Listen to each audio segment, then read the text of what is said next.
Bueno, ya estamos en comunicación con la promesa que le formulamos.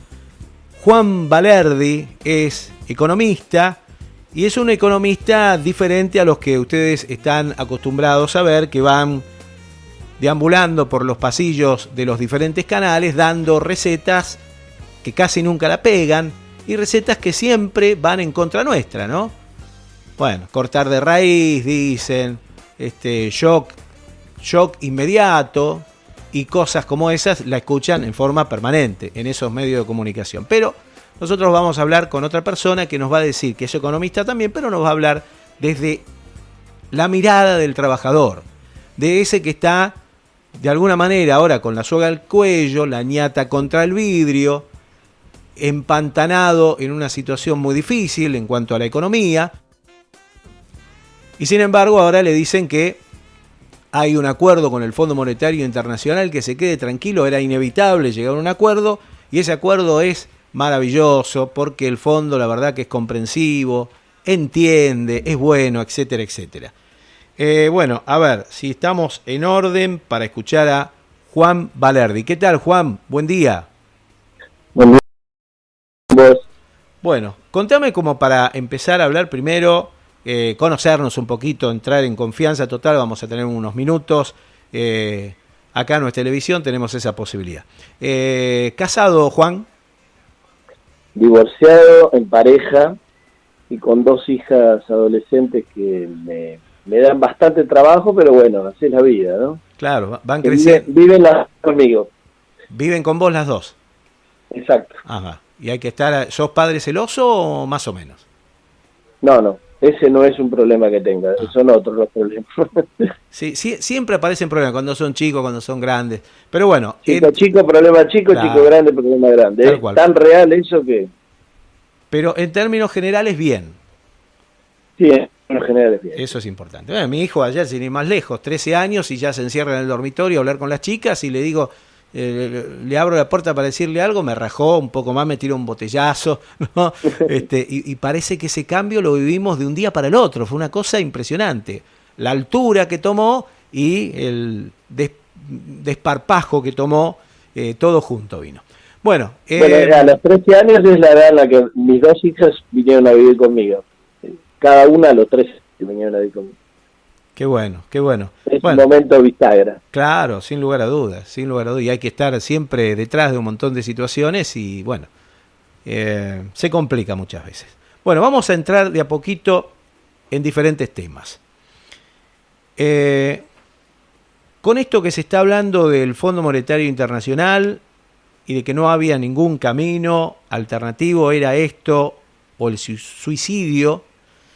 Y yo tenía un contrapunto peronista con el que hacíamos la anterior edición de Tiempo de Radio, que él siempre me decía, bueno, a ver, ¿cuáles son las soluciones que vos das a esta situación? Si Guzmán y su planilla del Excel no te gusta, si Culfas, que es ministro de Desarrollo, dice, por ejemplo, cosas como que, bueno, en Argentina las cosas son así y no van a cambiar, bánquensela, de una manera u otra lo dice. Cuando el ministro de Trabajo nos dice que aquí en Argentina se deben pagar los sueldos que se puedan pagar, ya está, no le busquemos más vueltas. Y cuando yo hablo también de esto que nunca termino de entender, si en este frente de todos, quien puso mayor caudal de votos, un 37%, ponele 38%, voto más, voto menos, y el resto pusieron, no sé, un 10%, ¿cómo todas las decisiones siempre la toma el 10% y el 37% no puede decir nada? ¿O realmente el 37% también está involucrado en esto y finalmente termina entrando todos en el mismo saco? ¿Vos qué decís, Juan? Bueno, esto último que decís es lo más difícil de descifrar porque uno no está ahí, no puede tener información suficiente y aunque esté ahí, digamos, la forma de juego del poder interno de este frente de todos es muy difícil de descifrar. Pero es un enigma que tiene implicancias bastante profundas, digamos, cómo se toman las decisiones en el frente de todo, el margen de maniobra que tiene Massa, que es para quien trabaja y ha trabajado siempre, y Alberto, que ha oscilado también incluso, y le ha hecho la campaña Massa en el momento que más movilizó y más complicó la vida del peronismo y del kirchnerismo y demás. Sí, no, hay videos, ¿no? Hay videos que relatan todo esto que estás diciendo. Dentro de las filtraciones también de los Wikileaks, si no recuerdo mal, o de las de Snowden y demás, hay un detalle de las reuniones de masa para recibir instrucciones en la embajada o para contarles las cosas a la embajada y demás. Digo, esto es así.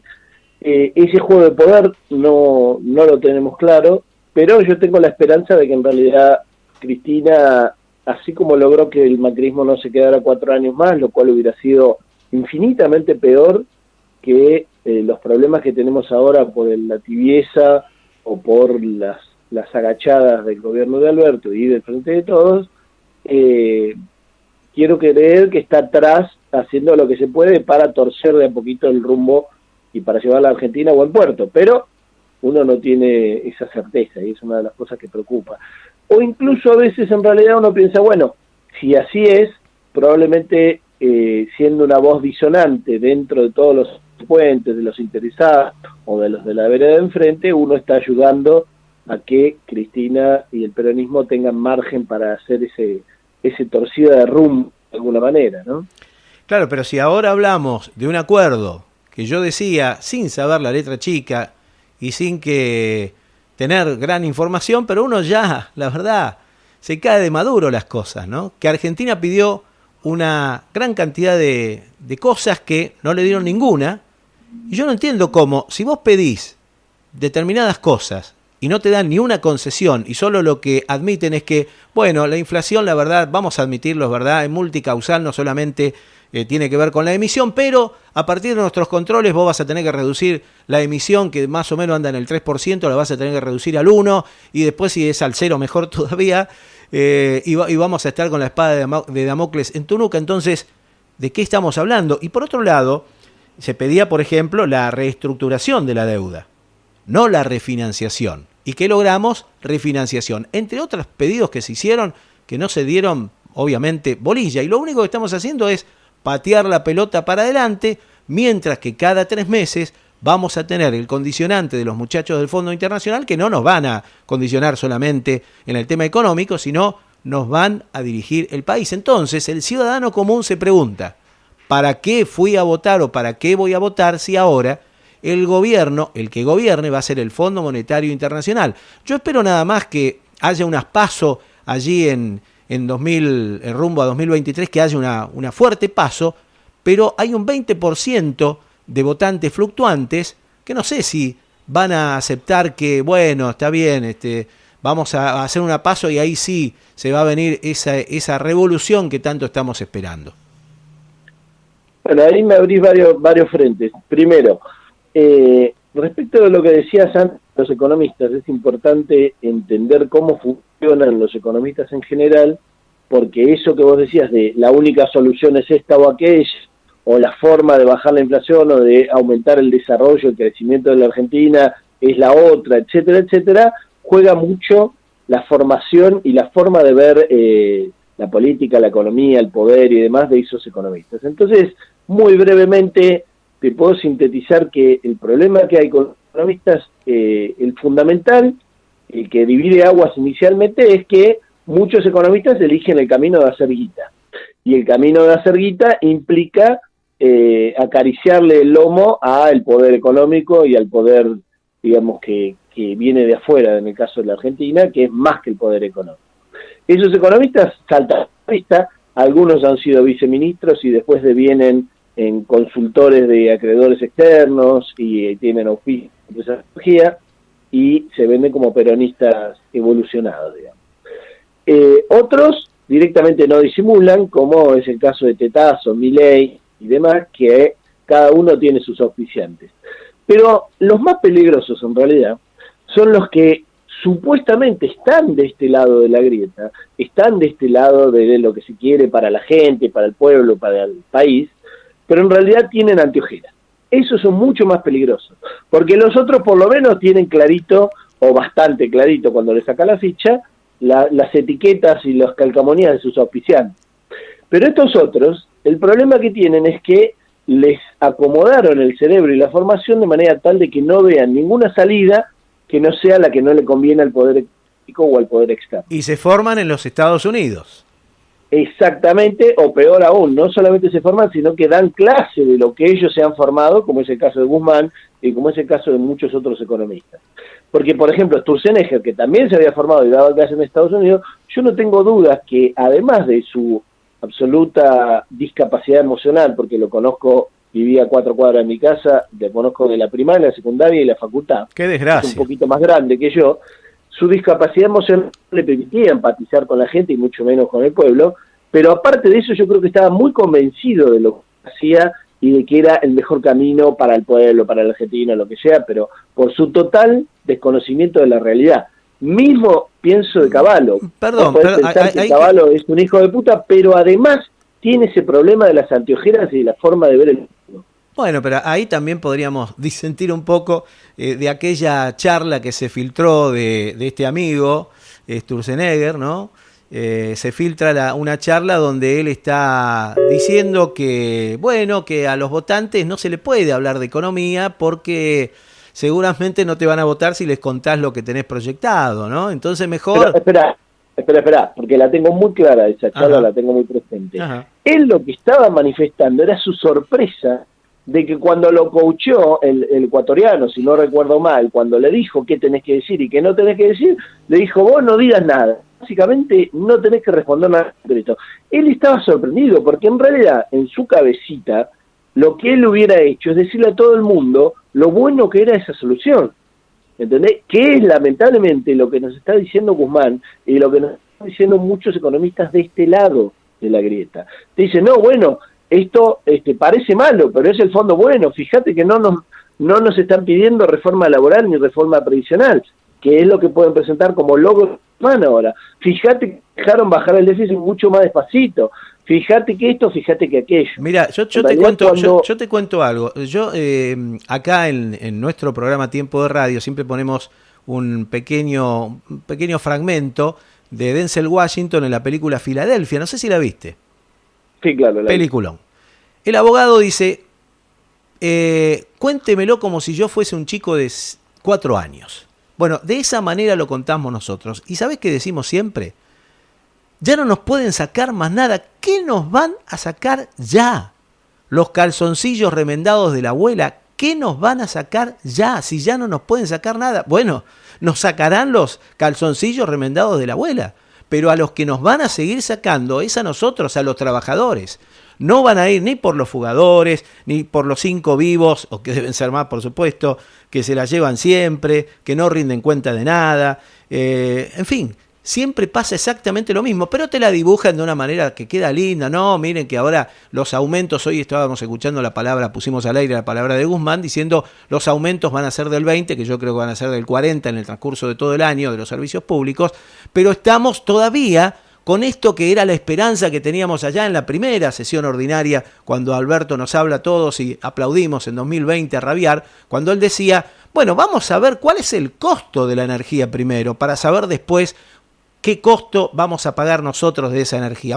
¿Y lo sabemos? No lo sabemos. Está oculto, está escondido, como siempre.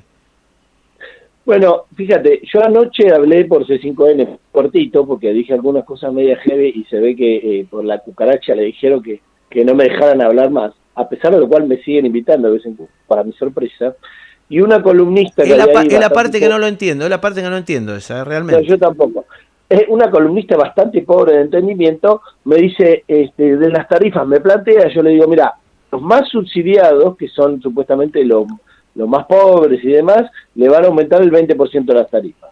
A los intermedios, que sería la clase media, el 40%, siempre hablando de este año, ¿no? Claro, sí. Y al 10% que más gana, o que más tiene, o que más propiedades tiene, o lo que sea, que hay que ver cómo lo van a quitar, supuestamente va a andar entre el 80 y el 200%.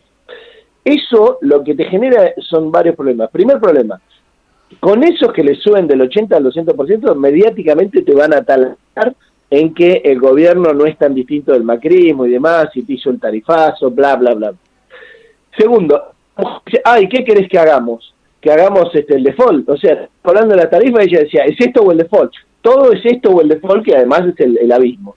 Y yo le dije, no, ¿sabes qué tenemos que haber hecho?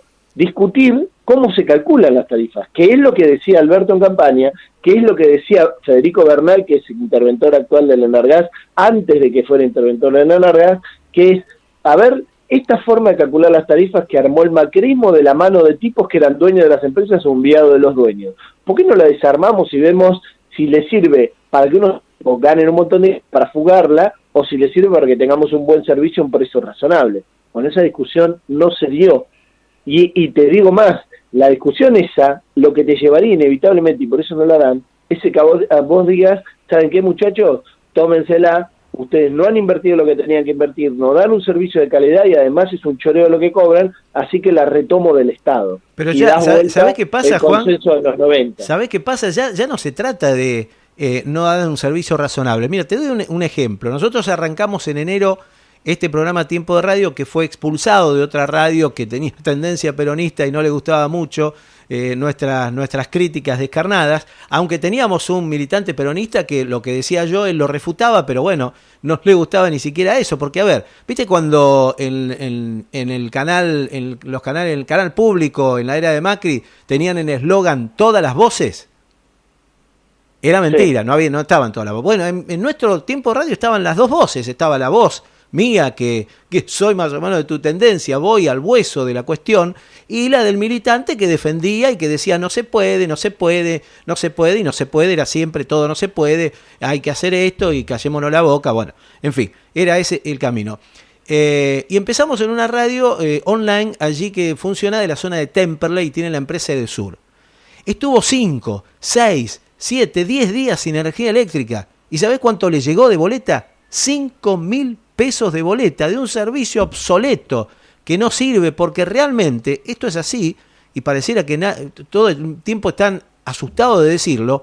Tenemos que volver a reestatizar, no hay otra forma, las empresas de energía tienen que pasar a ser prioridad para el Estado, ya no un negocio para pocos, y sí un servicio que es vital para la vida, al servicio de el ciudadano argentino trabajador. Eso es lo que hay que hacer, no hay otra, porque si no, vamos a seguir en la misma historia de que se la llevan toda, de que el servicio es horrible y de que no ponen un peso y además le ponen una pequeña, una multa. Se mueren de risa porque después llegan los muchachos de Juntos y le sacan la multa y le condonan absolutamente todo. La única posibilidad, según mi visión, humilde visión, es reestatizar los servicios públicos, no hay otra, porque si no vamos a seguir en la misma variable de siempre, entregándole dinero que encima se la llevan afuera, porque si por lo menos quedara acá estaríamos hablando de otra cosa, ¿no? Sí, igual con esto me abrís un tema que es muy importante y que tenemos que tocar porque no podemos dejar afuera, que es esto del militante supuestamente peronista. El peronismo para mí, históricamente, yo no tengo linaje peronista. Mi viejo era más tirando anarquista y mi vieja más tirando a gorila, pero me autodefino muchas veces como peronista por decantación. Tengo muy buenos amigos que me han embebido del verdadero peronismo. Y el verdadero peronismo para mí no tiene nada que ver con el no se puede otra cosa o con la correlación de fuerzas es esta y por lo tanto estamos jodidos. Yo creo que Perón fue un gran constructor de correlación de fuerzas en su favor, sacando de donde sea y encontrándole la vuelta y buscando alternativas a lo obvio, que es, por ejemplo, en este caso, arreglar con el FMI en las condiciones que le gustan al FMI y al establishment. El problema es que el kirchnerismo no ha tenido, y eso el peronismo sí lo tenía, una apertura al debate de ideas. Porque si vos abrís al debate de ideas, tenés que tener huevos y garra para conducir. Pero si vos no tenés huevos y garra para conducir, el problema que tenés, sobre todo en la última parte del kirchnerismo, es que tenés que conseguir obsecuentes y militantes que abracen tus ideas como si fuera una bajada de las tablas del monte Sinaí. Entonces, eso es un problema grave que ahora también está, y si vos vas en contra de las decisiones del Frente de Todos, sos un traidor, sos un tirabomba, sos alguien que está jugando para la derecha y demás. Y para mí es exactamente al revés. Si hay algo que le hace daño al Frente de Todos y le hizo daño al kirchnerismo, por eso yo me fui en el 2014 de la gestión, es la obsecuencia, porque te lleva a entregarle el camino pavimentado para que vuelva a la derecha, que es infinitamente peor. eso quiero que quede claro, yo hice campaña por el Frente de Todos y voy a volver a hacerla. Pero lo que hay enfrente es tan infinitamente peor que si le entregamos de nuevo el mandato, en 4 años pueden hacer infinito daño que es inimaginable. ¿Sabés qué pasa? Entonces, ¿Sabés qué pasa, Juan? Hay algo sí, muy grave, hay algo muy grave.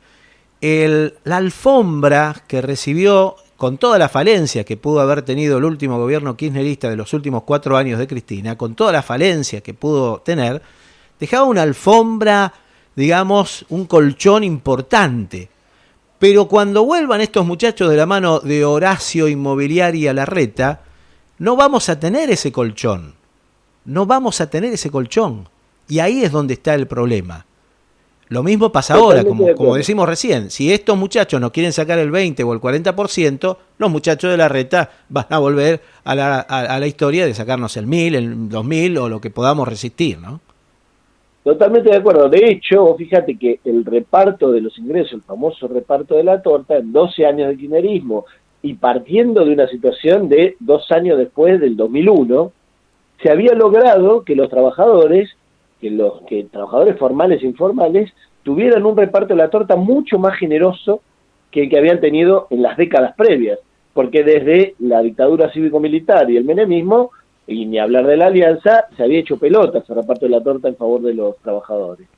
Entonces, eso le dio el colchón que vos mencionás para que no haya un levantamiento social en los 4 años de macrismo que violentamente empezó a jugar en favor de los oligopolios y monopolios, que fugó capitales masivamente y que no se endeudó. Por eso no hubo un levantamiento y no hubo una crisis social.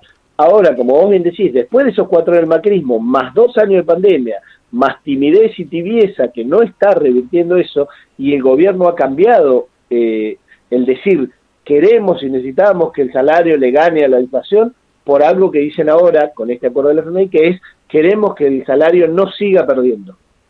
Entonces congelaste la distribución de la torta, y si congelar la distribución de la torta en el momento que peor está en los últimos 30 años, y entonces estamos jodidos, o en los últimos 25 años, estamos bien jodidos, porque tenemos sueldos africanos, estamos abajo de los sueldos de China, estamos en el peor nivel de Latinoamérica solo por encima de Venezuela. Claro, pero en el peor de los casos, a ver, vamos a ponerle, bueno, es un gobierno peronista, cerrémosle la canilla, los 5 vivos que se la llevan toda, cerrémosle la canilla a esos que remarcan salvajemente, siempre con una excusa. Vos sabés que ahora estaba escuchando a los panaderos que dicen que no le están entregando harina porque las cerealeras dicen que por el tema de la guerra de Rusia y Ucrania, del conflicto que está allí, entonces, bueno, no sabemos el precio.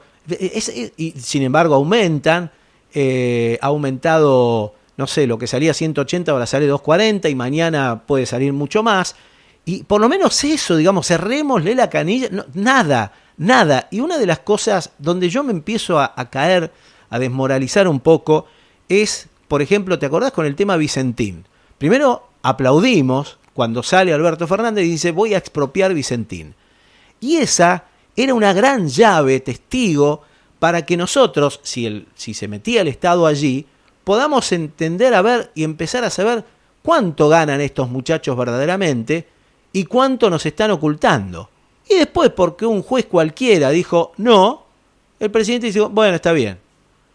¿Qué se podría haber hecho allí? Juez, ¿Qué ¿no? se podría haber, o sea, contame qué se podría haber hecho allí? ¿Y sabés lo que más me dolió? Cuando dijo, yo anuncié esto y pensé que me iban a aplaudir de pie. Y sin embargo, la ciudadanía protestó. No, los medios de comunicación afines a esos intereses protestaron. Nosotros aplaudimos bueno, a rabiar. Y después nos quedamos con la mano. Es como, viste, el fútbol. ¿Te gusta el fútbol a vos? No sé si te gusta. No soy fanático, pero a bueno, veces pero doy para volar. sabrás que ahora existe el VAR, ¿no? El VAR, no sí. El VAR donde vamos a tomar, claro, sino, claro. bueno, el VAR. Que ahora, por ejemplo, gritamos un gol y de pronto, no sé, a los 10 minutos, después de estar 10 minutos mirando cámaras, no fue gol. Bueno, esto fue lo mismo. Gritamos el gol y dijimos, bueno, ahora sí, es la llave para saber cuánto se llevan estos especuladores, cuántos granos realmente nos están escatimando, que son millones y millones, vamos a tener una empresa testigo. ¿Y en qué quedó? En la nada. Explícamelo. Como si tuviera 4 años, Juan, ¿eh? Sí, esto yo hablé bastante en el caso de Vicentín, hablé mucho por la radio, y tenés 2 problemas ahí. Primero, lo que supuestamente le torció el brazo a Alberto no solamente fueron las tapas de los diarios, que eran esperables, digamos, no podés estar esperando que la Nación y Clarín le vayan a sacar unas buenas tapas. Pero a propósito, ¿por qué no despierta a los medios públicos, que lo tiene dormidos? Pero espera. Lo que él dijo de la gente no me aplaudió es porque lamentablemente Alberto, que es un porteño formado y movilizado en Buenos Aires, miró las cacerolas de Recoleta y Palermo Hollywood, digamos, que defendieron a Vicentín, así como han defendido cuánto delincuente hay y totalmente desquiciados y suicidas desde el punto de vista económico. Primer punto. Segundo punto, lo que se hizo con Vicentín, es decir, el decreto, era una pelotudez atómica. ¿Por qué era una pelotudez atómica? Porque en realidad, no digo la intención política si es que existía, el decreto lo que decía es vamos a expropiar Vicentín SAIC, o sea, la empresa Vicentín SAIC, la cual los delincuentes que manejaban, que por cierto uno se suicidó y el otro se murió de un infarto, así que imagínate si estaban hasta las manos, esos tipos que la manejaban la habían vaciado y la habían endeudado hasta las manos. Con lo cual, si vos expropiabas esa empresa, lo que hacías era cerrar el círculo de delincuencia a esos tipos haciendo lo que ellos les hubiera convenido. Lo que pasa es que una vez que sacó el decreto, hubo muchos informes y mucho avance o intento de avance de algunos sectores de la justicia, que no era la del juez Pedorro de Avellaneda, que trabajaba para ellos, para Vicentín, que empezó a mirar al grupo Vicentín y cómo habían hecho este vaciamiento y quiénes eran las empresas satélite que tenían y que se estaban quedando con todos los activos y que estaban en Paraguay, en Uruguay, en el exterior y incluso en Argentina, y cómo eran sus relaciones con las multinacionales cerealeras, esto, lo otro, y ahí alguien le dijo, che, hasta acá llegaste, probablemente alguien que es el mismo que está detrás del FMI, o sea, gente de Estados Unidos, que maneja las cerealeras Agustí Piacere, y entonces ahí fue cuando reculó. Cuando alguien dijo, no hay que expropiar Vicentín SAIC, la empresa, sino que hay que expropiar todo el grupo Vicentín, porque se chorearon 400, 500 palos verdes del Banco Nación, no sé cuánto del Banco Provincia, e incluso tan animales fueron que se chorearon unos cuantos cientos de millones de dólares de empresas del exterior o de bancos del exterior, con lo cual ahí es donde se les complicó la vida, ahí es donde reculó, donde empezó la movida para decir no hay que expropiar solo a la empresa sino el grupo, y ahí sí que hubiera sido un golazo, porque tenías uno de los complejos aceiteros más grandes del mundo, que está ahí en Argentina, en Rosario, tenías empresas de todo tipo, pero la empresa Vicentín SAIC, su máximo activo era la confianza de los tipos con los cuales hacían las manganetas para comprarle los cereales, una parte muy importante en negro, y pagarles mucho mejor porque trabajaban más en negro que algunas multinacionales.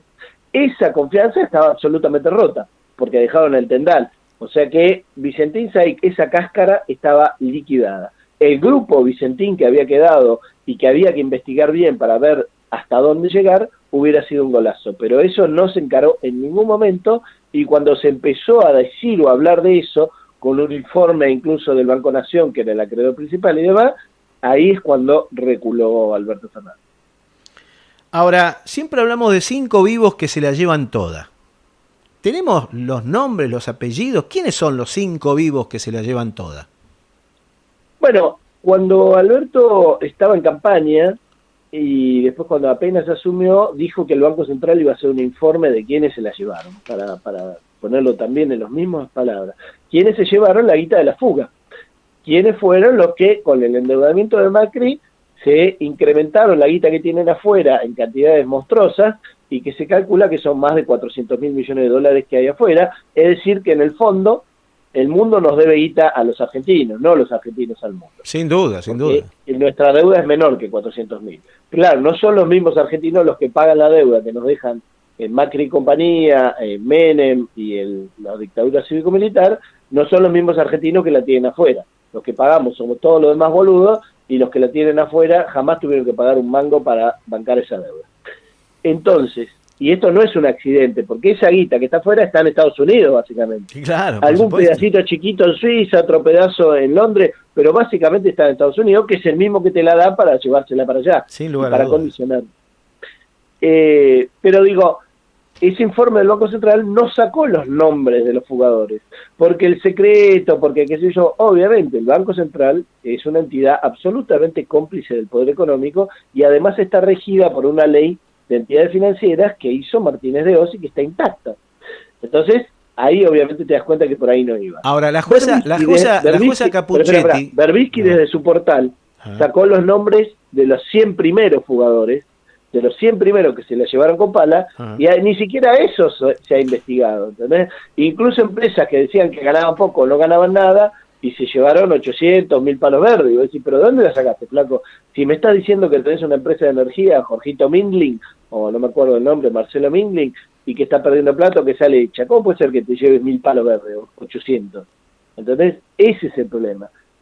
Ahora, se levantó el secreto bancario y el Banco Central de la República Argentina deberá informar quiénes fugaron divisas durante el macrismo, supuestamente, a través de una orden de la jueza Capuchetti. ¿Quedará en algo esto o irán a refugiarse en esa ley de Martínez de Oz?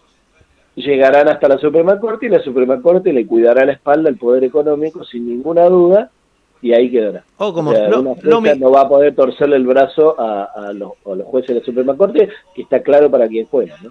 Ahora, ¿cómo hizo Néstor para sacar a esa mayoría automática de Carlitos Menem, que por supuesto salvó en algún momento a Mauricio Macri, ese Mauricio Macri que era contrabandista, nada menos, ¿no? Ladrón siempre fue, y que lo salvó esa mayoría automática, y después, bueno, recordamos cuando Macri le devolvió el favor, exculpándolo de todo, de todas sus pechorías también a Carlos, que hasta el último día de su vida estuvo allí en el Congreso. Ahora, la pregunta es, ¿cómo destruir la extranjerización y no morir en el intento? Bueno, hay que construir la correlación de fuerzas en favor de esa decisión. Para hacer eso, entre otras cosas, lo que tendría que hacer el gobierno, que no lo hizo el kirchnerismo en sus 12 años, es construir una fortaleza, no solamente en los medios de comunicación que puedas solventar con tu pauta, cosa que hoy está haciendo todo lo contrario, porque le da pauta masiva a Clarín, a La Nación. O sea, los que te rompen la cabeza, claro. Que te rompen la cabeza, que te hacen la fake news y que le quema la cabeza a la gente. Construís los medios, pero también tenés que construir el mensaje. También y para construir el mensaje volvemos a algo que ya hablamos antes, el debate.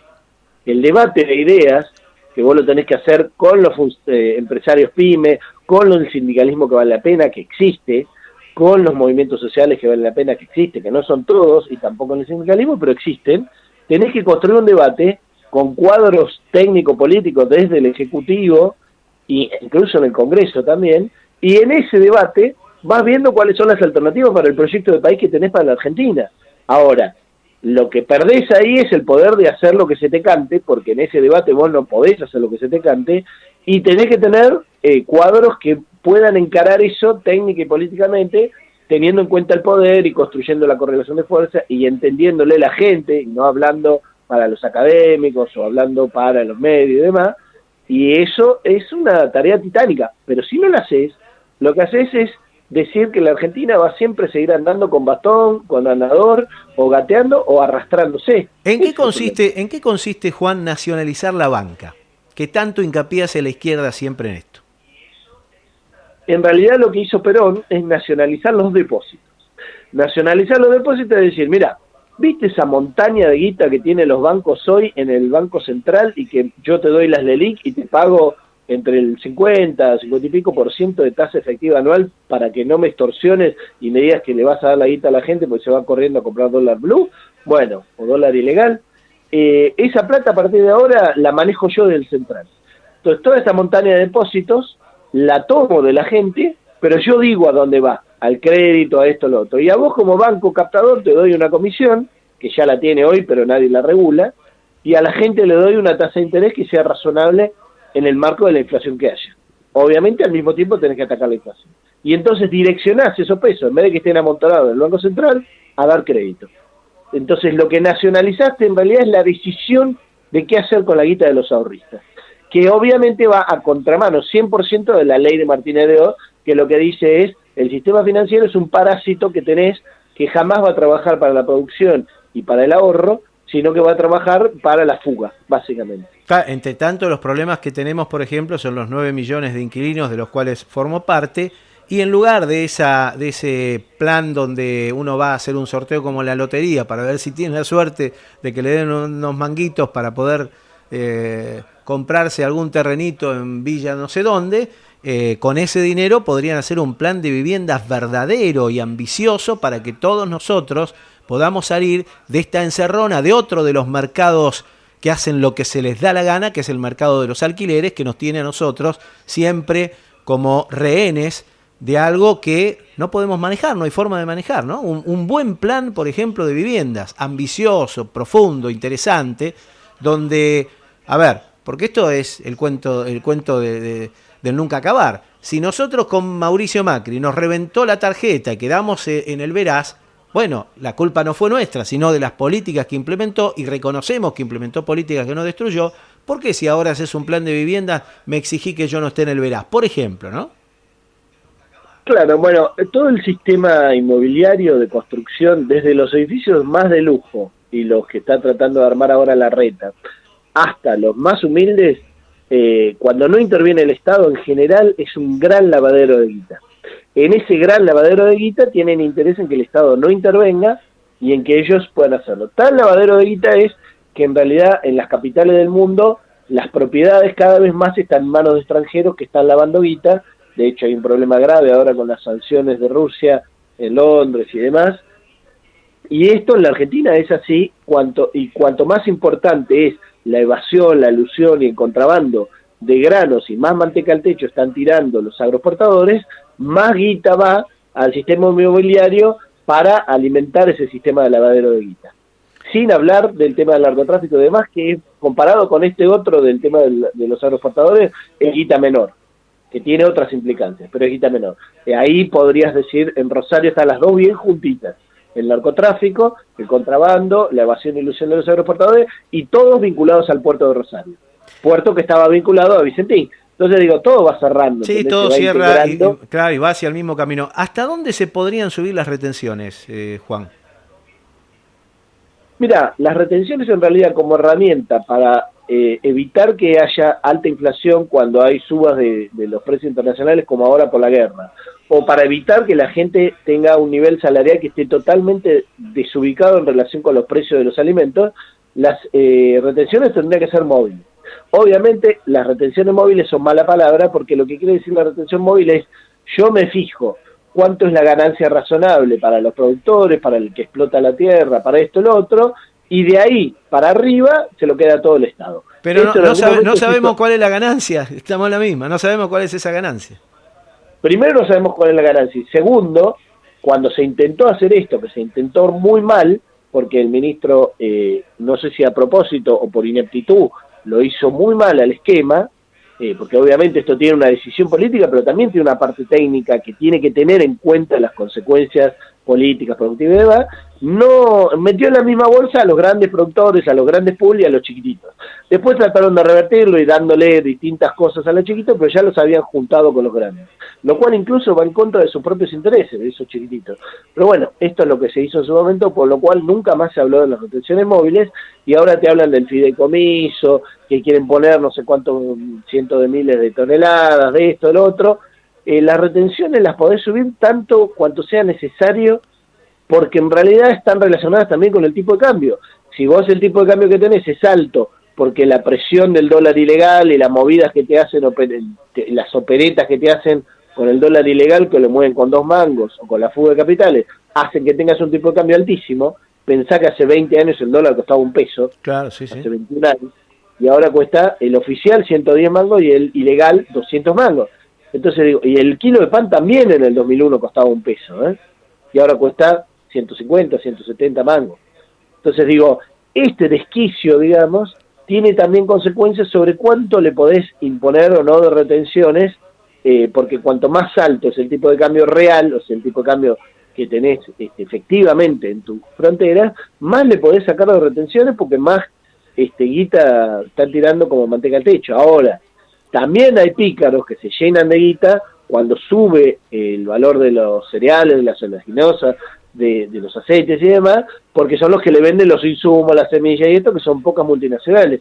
Ahora, ayer estaba hablando con un amigo que tiene campo chico, y me dice que de YPF Agro, YPF, la empresa estatal, le contestaron que no tienen precio y que tienen prohibido vender insumos y agrofertilizantes y todo eso hasta que la cosa aclare con el tema de Ucrania. Entonces la empresa estatal dice yo no tengo precio, así que no te vendo. Entonces ese es el tipo de distorsión que tenemos. El Banco Nación muchas veces se comporta como un banco privado, el Banco Provincia también, la YPF se comporta como una empresa privada, dice no, yo tengo que ganar guita y no necesariamente ir en favor de los intereses del país. Ahora, yo recuerdo haber escuchado a Cristina que decía que mientras ella era presidente, el ministro de Economía de su gestión o de sus gestiones recibían sus órdenes. Ella decía, yo quiero ir por este camino y el ministro supuestamente iba por ese camino. ¿Ahora pasa a la inversa con Guzmán y Alberto? Pero ahí volvemos a la picardía de cómo se educan los ministros de Economía a los economistas. El problema es, vos tomás las decisiones políticas, y así es como debe ser, que tendrían consecuencias económicas profundas. Pero cuando vos tomás las decisiones políticas, necesitas un menú de opciones que te tiene que construir tu equipo económico. No solo el ministro, tu equipo, tus secretarios, subsecretarios, el economista que tengas de ministro y el economista que tengas de confianza que te diga qué cosa te está cagando el ministro. Y ahí los tipos tienen que tener abierta la cabeza para armar un set de opciones que no está dictado por los manuales que construyeron en Estados Unidos para que vos hagas todo lo contrario que hicieron ellos cuando se desarrollaron. Ellos, Inglaterra, Corea del Sur, Alemania, todos esos hicieron lo contrario de lo que dicen los manuales con lo que se educan nuestros economistas. En el exterior, claro, y acá también. En la mayoría de las facultades de acá usan los mismos libros. No le podés sacar el Excel de ninguna manera, ¿eh? Claro, y el Excel es una construcción artificial del mundo paralelo en el cual viven los Duhovne, pero también los Guzmán, los Tetaz, los Milei. Ese Excel te dice, no, porque acá vamos a crecer tanto, la inflación va a ser tanto y vamos a andar bárbaro. Claro, ¿quiénes vamos a andar bárbaro? Le pregunto yo. Claro, es la misma pregunta que pregunto yo. ¿Quiénes somos nosotros? ¿Los 5 vivos que son agroexportadores más los 2 millones de tipos que puedan tener prendido de esa teta? ¿O los 44 millones de argentinos? Entonces, digo, este es el problema del set de opciones que le dan a un presidente cuando baja una línea política. Aun cuando tiene buena leche y baja una línea política que va a ser en bien de los 44 millones de argentinos, el equipo económico le tiene que traducir eso en medidas económicas concretas. Y ahí es donde o tienen la cabeza cerrada o lo cagan. Son las dos posibilidades también. ¿Entendés? Entonces digo, a mí me preocupa esa traducción. Hay una película de Los Simpsons que dando vueltas hace mucho tiempo que un tipo, un asesor del presidente, le lleva varias opciones y lo va llevando para que tome la decisión de la que él quiere. ¿Entendés? Entonces digo, esto es así. Le dice la presidenta determinadas bajadas de línea, pero el presidente en general no es un tipo que tenga la economía clara como para bajar eso a la traducción de medidas concretas. Néstor se metía muy adentro de eso, y cuando le presentaban la planillita Excel, le revisaba hasta el último número y el asterisco que tenía abajo que decía tal cosa, y decía, ¿por qué esto? Eso los volvía locos, y tuvo mucho, de alguna manera, mucha profundidad en meterse a las medidas concretas de la economía. Bueno, hay un oyente que dice lo siguiente, y a ver si vos podés contestarle. No estoy de acuerdo para nada con Balerdi, confunde kirchnerismo con peronismo, entreguistas de derecha son los que traicionan, el kirchnerismo puso los votos, pero gobierna el Frente Renovador, que además de antikirchnerista, es pro-yanqui y pro-oligarquía mafiosa. YPF tiene a BlackRock como accionista importante. ¿Qué decís, Juan, de esto? No sé en qué parte él me escuchó decir que asimilo todo el peronismo al kirchnerismo. Al contrario. De hecho, yo lo que dije es que el peronismo en su origen tiene un buen debate interno y generación de líneas, y el kirchnerismo careció de eso en los 12 años que gobernó, y también carece ahora en su parte interna. De hecho, yo he tenido problemas por mis posturas críticas, pero que son críticas con apoyo. O sea, yo no estoy criticando desde la izquierda tirabomba que dice esto siempre está mal y se podría hacer algo mucho mejor, que en realidad está fuera de cualquier correlación de fuerza. No, yo no soy un desquiciado que no tiene ni idea de cómo funciona el poder o de cuáles son los límites. Pero también hay que construir poder y hay que construir correlación. Y tengo claro que el kirchnerismo no es todo el peronismo y que no todo el peronismo es piensa la gente en el pueblo. O sea, si Pichetto es peronista, Menem era peronista. Entonces digo, ojo que no todo el peronismo nos va a gustar cuando llegue a gobernar, o cuando llegue a acompañar a los que están gobernando como hizo Pichetto. Entonces tengo claro eso. Obviamente no soy un especialista en peronismo, porque además tengo 50 años, con lo cual mis amigos que saben mucho más de peronismo que yo me llevan 25 de ventaja. Pero, digo, no tengo de ninguna manera asimilado peronismo a kirchnerismo, pero dentro del Frente de Todos no hay duda que el peronismo en una parte importante está, el kirchnerismo está, y hay otros sectores del gobierno de este Frente de Todos que, como diría Maradona, los tenemos adentro. Entonces a Massa lo tenemos adentro. ¿Qué vamos a hacer? Si no hubiéramos tenido a Massa adentro, probablemente perdíamos elecciones por 2 puntos, como perdió Scioli, y entonces estaríamos en una situación infinitamente más grave. Ahora, yo lo ¿qué que hacemos? pienso... ¿Lo expulsamos a Massa? Yo digo, no lo expulsemos a Massa. Pero que quede claro cuáles son las cosas que está imponiendo el Frente de Todos con su correlación de fuerza interna, y que no sea efectivamente, se le entrega a Massa, por ejemplo, a la Secretaría de Transporte, y que eso defina quién va a tener la hidrovía, por ejemplo. Ahora, ¿no? ¿sabés qué pasa? Yo, como charlábamos en privado ayer un poco, una charla de conocimiento con Juan Valerdi, economista con el que estamos hablando ahora, y yo digo, si se hubiese presentado Cristina sola, y no importa, perdía, y dejábamos a estos crápulas desordenados, desenfadados e impresentables que estrellen la calecita de una vez por todas, ¿no hubiese sido mejor y después sí llegara Cristina, a ver si podía, Cristina o quien fuera, a ver si verdaderamente podría cambiar esto? Porque la verdad que cambiamos para no cambiar nada. En 2 años, hasta ahora el partido lo estamos perdiendo 3-0, vuelven ellos. ¿No hubiese sido mejor que se estrellara todo, explotara todo y ya está, y ver después si se podía reconstruir, volver de alguna manera a lo que ocurrió no el de 2001 con los muertos y todo, pero sí volver a decir, bueno, a ver, ahora sí, ya no pueden decir más nada, estuvieron 8 años, se van, y empezamos a reconstruir de cero todo, porque al final no reconstruimos nada. ¿Qué hicimos? Llegamos a un terremoto, ¿qué hicimos? Acomodamos un poquito la silla, le sacamos el polvo a la mesa, nada más. Seguimos con el techo caído, ¿no? Es la vieja discusión de si vale o no vale el cuanto peor mejor, de los 70, digamos. Ajá. Yo creo que si hubiera quedado el macrismo, hubiera sido una hecatombe.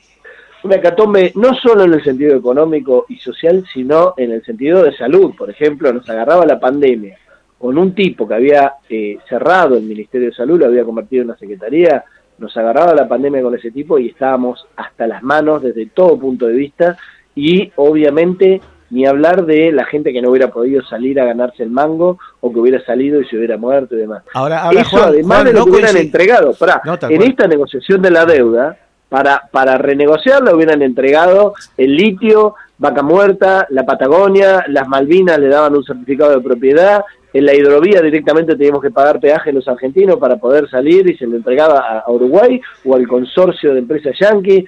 Hubiera sido una entrega absoluta, que yo creo que era lo que estaba originalmente en mente de los acreedores y de Estados Unidos cuando le dio lo del FMI, además de condicionarlo. Sin lugar a dudas, sí. Para mí hubiera sido una hecatombe, y el choque en realidad de la calecita ya ocurrió. En el 2018-2019 chocó la calecita, y eso tiene las consecuencias de tener el salario más bajo de Latinoamérica, solo por arriba de Venezuela, y estamos por abajo de valores chinos. Y al mismo tiempo de tener endeudamiento que solo vas a poder pagar en varias décadas, etcétera. La calecita ya chocó. Ahora Juan, la pregunta es esta. Detuvimos el sangrado, pero la hemorragia dentro de 2 años vuelve a como está hoy jugado. Quizás, viste que 2 años pueden cambiar muchas cosas, pero como está jugado hoy, y lo que estamos hablando ahora de la tibieza, estamos hablando de cosas que no van a cambiar, retardamos la sangría, pero la sangría viene de la mano de Larreta en 2 años, como está jugado hoy, quizá de aquí a 1 año, 2 años, se modifica. Entonces, ojalá, pero no vemos, toda esta discusión que tenemos vos y yo, esta charla al aire, este debate, incluso con los oyentes, me encanta que me digan no estoy de acuerdo, porque no me sirve que me digan todos que están de acuerdo. Todo este debate es para ver qué hacemos en el año y medio que queda antes de las próximas pasos.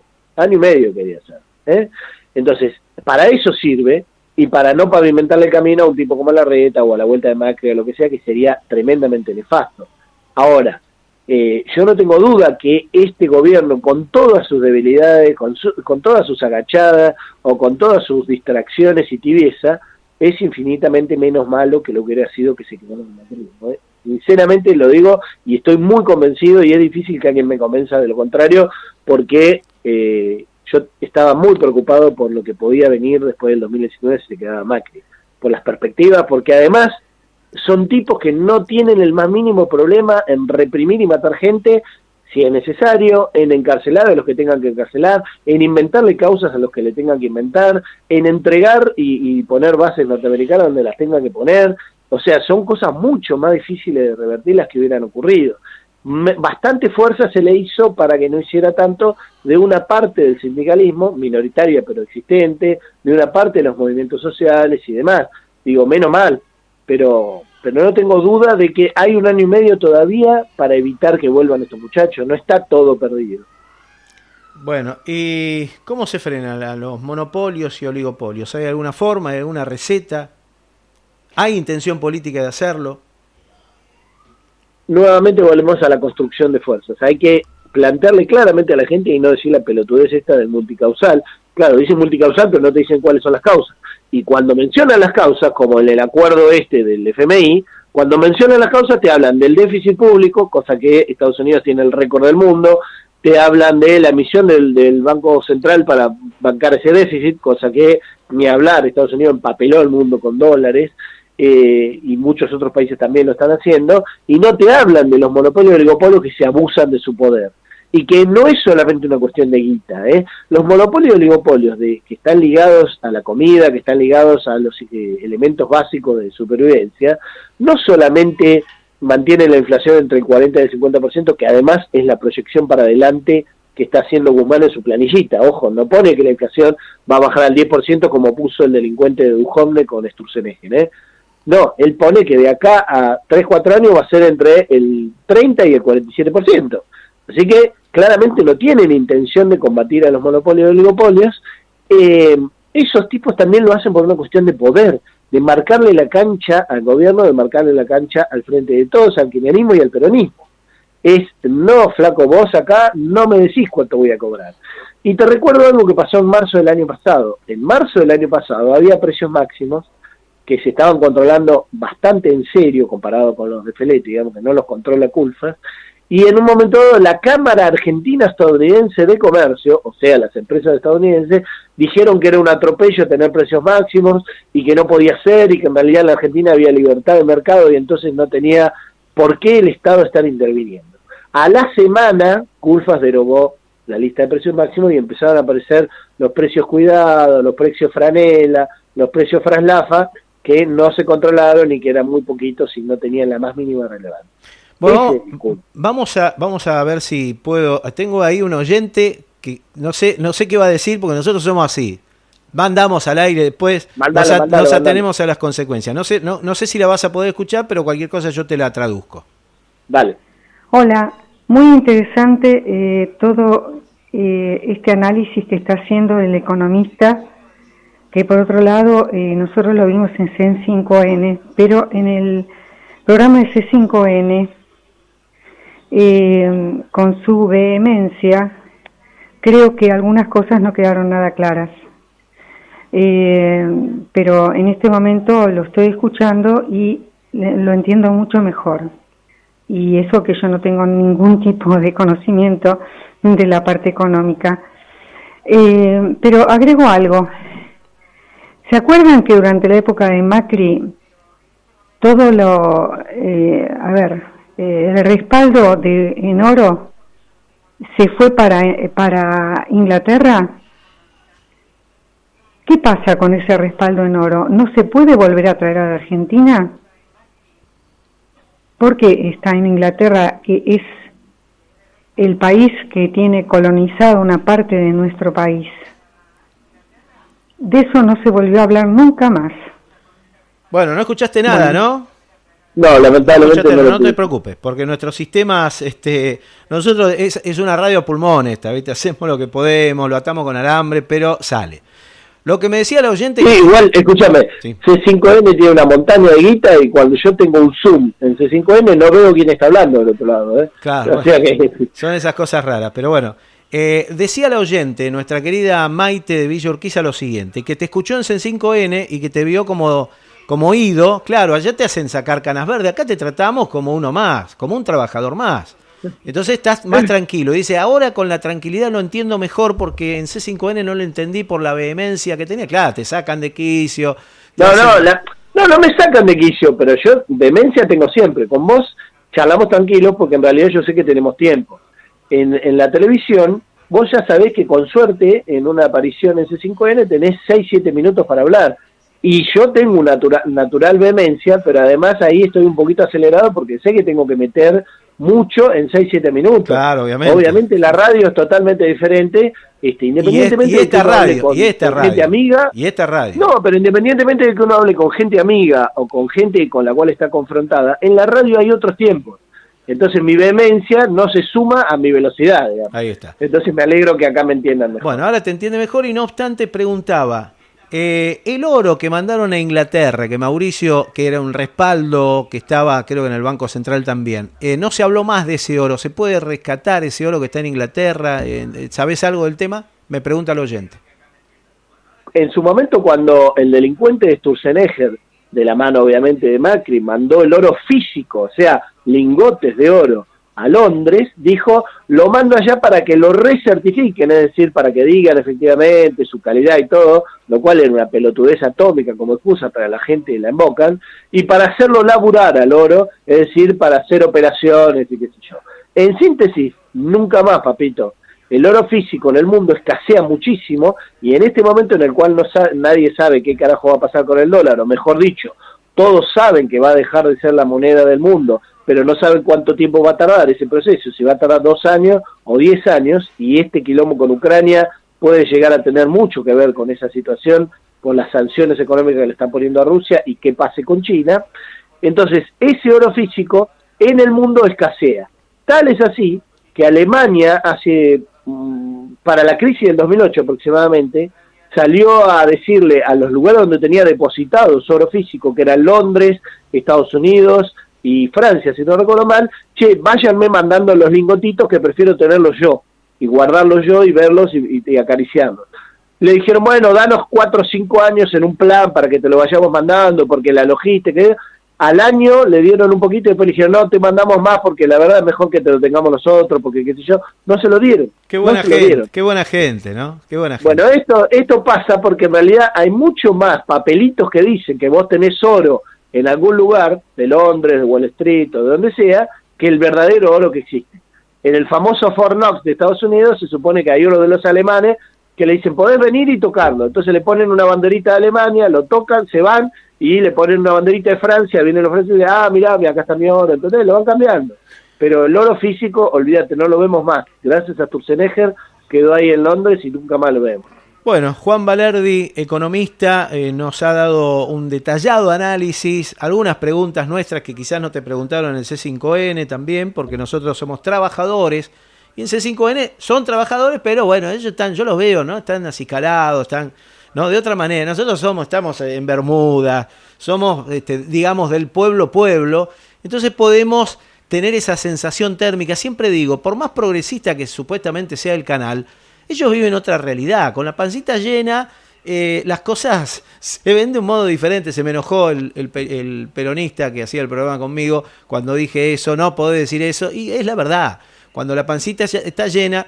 Y bueno, las críticas o los pensamientos o las formas de ver la realidad son diferentes a cuando nosotros realmente estamos hoy, a la buena de Dios, viviendo el día a día, no sabiendo qué vamos a poder hacer mañana, pasado o la semana que viene. Eso se llama planificación. No tenemos planificación y nuestras vidas en este momento están tan a la deriva como estaban antes, pero por supuesto, sin presenciar...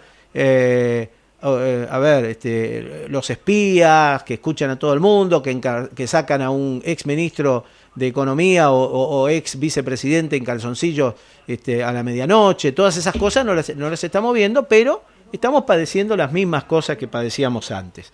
Pero bueno, Juan, un razonamiento final, una conclusión de todo esto. Una conclusión final tiene que ver con lo que dije antes del debate.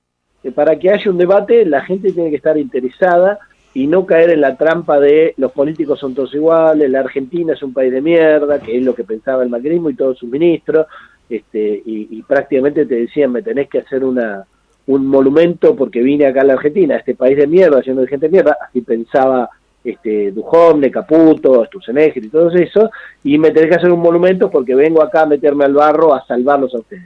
Todos esos delincuentes que piensan que la Argentina es un país de mierda, hay que demostrarles que no lo es, y hay que tratar de que no vuelvan nunca. Entonces le vamos a hacer un monumento cuando se vayan.